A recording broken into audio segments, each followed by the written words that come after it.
YouTube. Today we're going to continue the cleaning and disinfecting process of the car.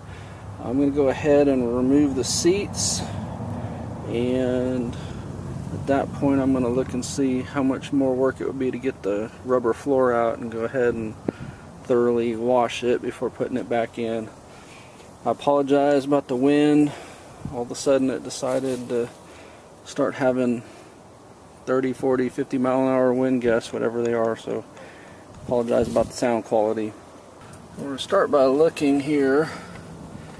Looks like there's a bolt there and there, there and there, and you can just see just how filthy it is.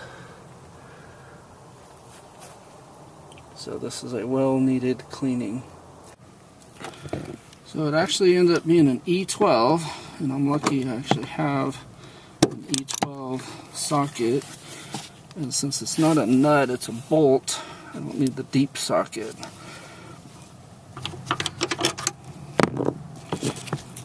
So that's what it looks like.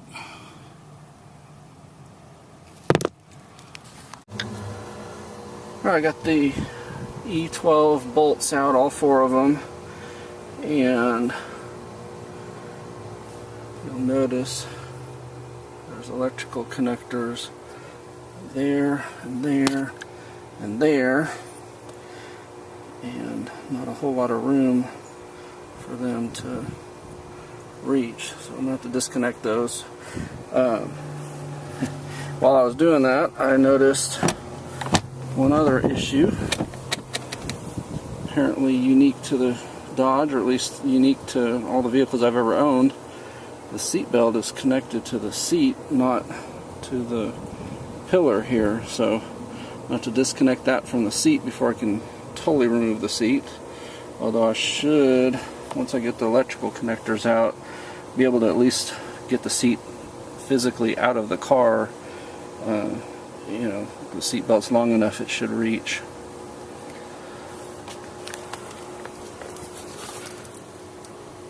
So usually these connectors just have some sort of press release on them, a little tab or something. So I'm gonna see if I can figure out what's the easiest way to release these.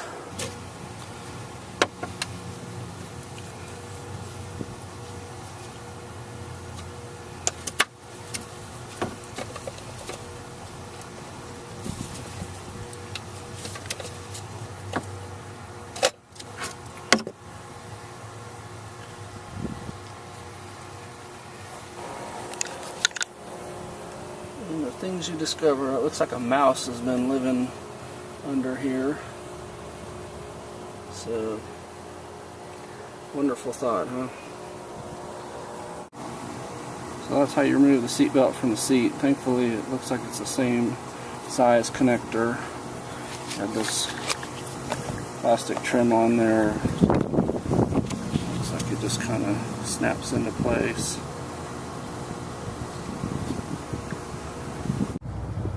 I put the seat up on my workbench so I can shampoo it. Basically, there's a couple ways you can clean these depending on the tools that you have. You can obviously just vacuum them, and then they sell different spray cleaners and stuff that you can kind of work in and wipe down. So that's the, if you're just going to spray on something and you don't have the ability to do a full-on shampooing. Number two, you can kind of make some sort of concoction like that, or even spray some on, and then if you have a wet dry vac, you can vacuum that off, and that certainly will give you a little bit of clean. I'm going to go one level deeper than that. I've already sprayed it down with alcohol, but I'm actually going to use a wet dry carpet shampooer hand attachment, and so it'll spray warm soapy water in there, and then it'll extract quite a bit of it out. It's still going to need time to dry. Thankfully, with all this wind, hopefully it'll dry quickly. This is what I'm going to use. I'm not going to bore you with watching me do it. Basically, just get the hand attachment and you just spray a wet stroke and then do a dry stroke, slight overlap, and keep going and keep going and going. I'm going to start on the bottom because that's going to need the most time to dry, and then work my way up, because obviously if this area is wet and you're sitting on it, you're going to notice it. Secondarily, this last part I'm going to do is I'm going to go ahead and do the back, sides, headrest, everything, just to get it all cleaned up. I wanted you to see, I took the plastic trim off the side. Seems to be a common thing with these chargers. I notice that piece is broken when it's, even when they show the pictures sometimes in the auctions, I'll see this piece will be kind of hanging down like that. And removing it's actually pretty straightforward. There's a T25 bolt there, and then right there is a Phillips head screw, and once you remove those, it just pops right off. So I'm going to see if there's anything I can do to this side to make it sit in there a little more securely, and of course I'm going to wipe down and spray clean all that dust.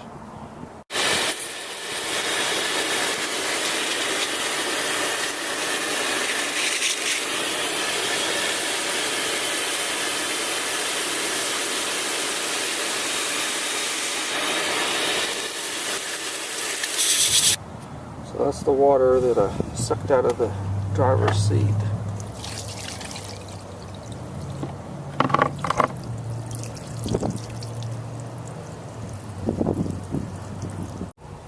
So just to make things interesting, the passenger seat is totally different than the driver's seat in just about every way, including the fact that it doesn't use the E bolts, it uses regular bolts.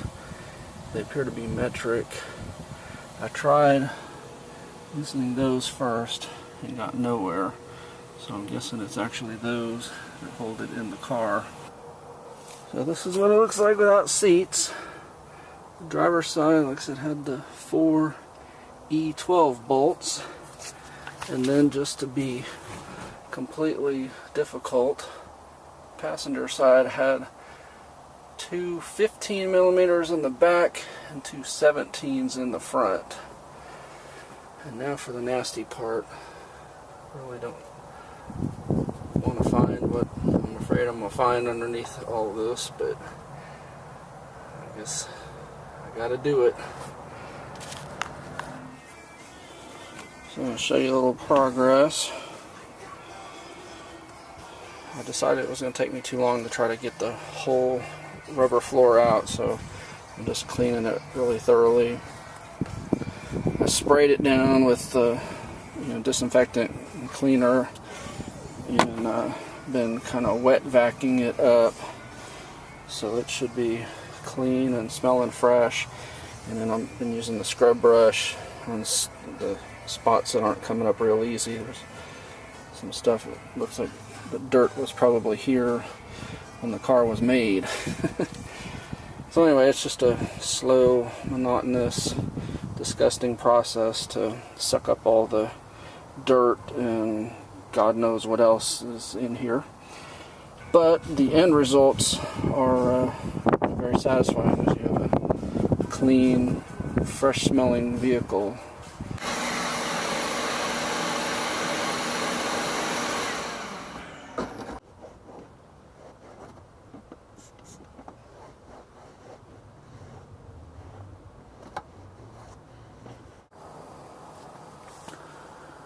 Okay, it's far from perfect, but I've accomplished the main goal of disinfecting and getting all the real obvious stuff out. My main focus when doing this with the seats out is obviously getting this area here under the seats clean. So that's where I spent my most time.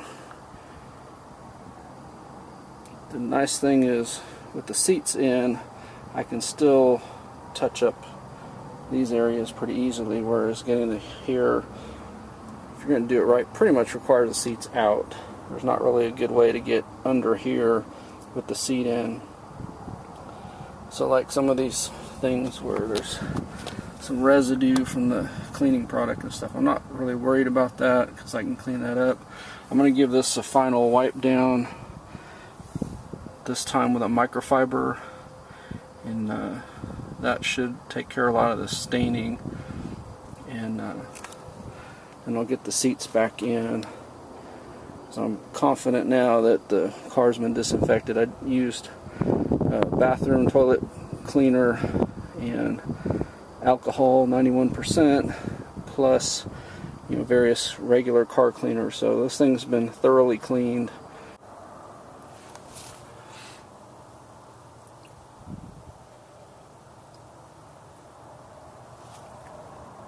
So you see what a huge difference already.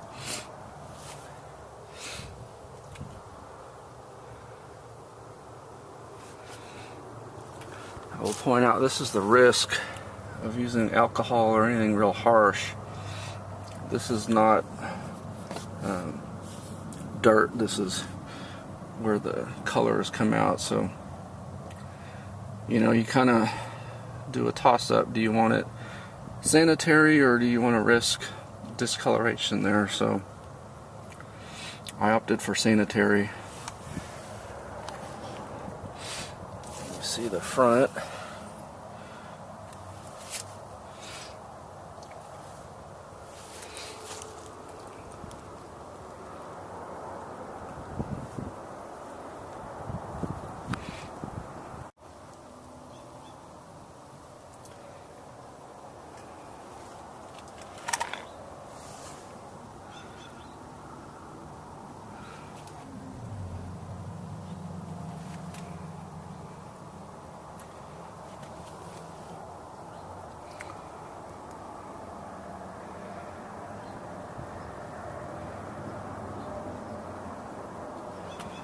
So now that I've got it pretty much clean and sterilized, my next project is going to be to figure out what to put here, because they ripped the whole console out instead of just removing the police equipment. So I came out here today in the daylight because I thought the video I shot last night really didn't do it justice. And I don't know if this video will do it justice or not, but the comparison of how this car was when I got it compared to now is amazing. So even if the video is making it look like it's still pretty dirty, probably what you're seeing is like stain from where I sprayed the cleaner on, maybe left it too long, or didn't get the cleaner off well enough. So that stuff I can go back over and keep wiping up until it comes up. But as far as like the dirt, the nastiness and stuff, that's out of here. Our car smells very clean right now. And looking around, the headliner's a lot better shape than it. I don't know what was going on with the headliner. Note to people that ride in the back seat of police cars, don't tear these up. You're not hurting the cops at all. You know who you're hurting? You're hurting people like me that are trying to buy these and clean them up, and we're having to clean random stuff up, and the cops are not having to do anything. So if you're mad at the police, all you're doing is tearing up this car that somebody else is going to have. You're not hurting the cops.